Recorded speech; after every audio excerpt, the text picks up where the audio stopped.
Surat Lakeview society Velanja ગામની પાછળ વેરાઈ માતાજીની મંદિરની પાસે છેલ્લા 10 વર્ષથી ઘરમાં મોગલમાનો, ચુડલમાનો અને મામાદેવનું સ્થાનક બનાવી અને લોકો સાથે શારીરિક, માનસિક, આર્થિક શોષણનું કામ કરતા હતા.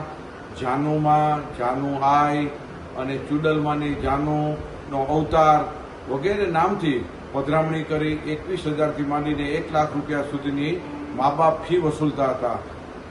આ દીકરીને 3 વર્ષથી માતાજીના મોગલમાના કપડાં પહેરાવી અને પધરામણી કરી, અવતાર જાહેર કરી અને લોકો સાથે લૂંટ કરતા હતા.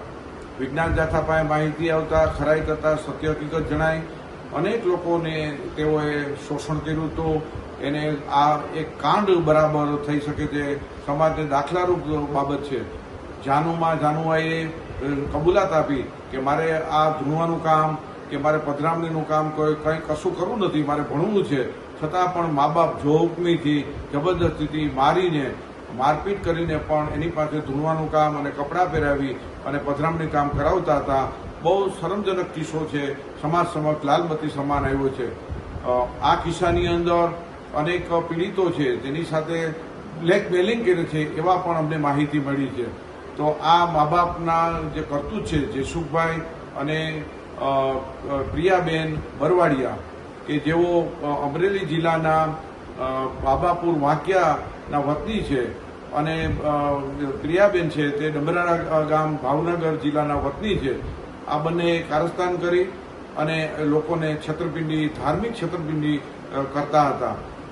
સંપૂર્ણ આ ખુલ્લું પડી જતા એને માફીપત્ર, કબૂલાતનામું આપી દીધું. કાયમી લોકો સાથે છેતરપિંડી બંધ કરીને જાહેરાત કરી છે અને જાનુમાએ પણ અભ્યાસ કરવો છે તે મુજબની મા બાપ પાસે ખાતરી લેવામાં આવી છે. અમે લોકોને અપીલ કરીએ છીએ, કોઈ પણ વ્યક્તિ જેસુખભાઈ, ઝીણાભાઈ બરવડિયા અને પ્રિયાબેન છે ભોગ બનેલા હોય, છેતરપિંડીના ભોગ બન્યા હોય તો આગળ આવી અને સ્થાનિક પોલીસ સ્ટેશનમાં ફરિયાદ કરી શકે છે અને વિજ્ઞાન જાથાને માહિતી આપી શકે છે. આવા કિસ્સાનું પુનરાવર્તન ન થાય તે માટે જાથા કટિબદ્ધ છે. સાથે સાથે આ લેકવ્યુ સોસાયટીમાં જે પર્દાફાશ કર્યો તેમાં વિજ્ઞાન જાથાને મદદ કરનાર સુરતના police commissioner Anupamsinh, deputy police commissioner, joint police commissioner, assistant police commissioner અને ઉત્તરાયણ પોલીસ સ્ટેશનના પીઆઈ અને 1 અને 2 અને સમગ્ર સ્ટાફ, મહિલા કોન્સ્ટેબલ સહિતે ઉત્કૃષ્ટ કામગીરી કરી હતી અને વિજ્ઞાન જાથા તેનો આભાર માને છે. અને વિજ્ઞાન જાથાનો 1278મો પર્દાફાશ હતો. વિજ્ઞાન જાથાની ટીમે આખું લાઈવ રંગે હાથે આ દંપતીને છેતરપિંડી કરતા ખુલ્લા કર્યા છે અને ઉજાગર કર્યા છે. હવે લોકોએ સ્વયં જાગવાની અને સાવધાન રહેવાની જરૂર છે.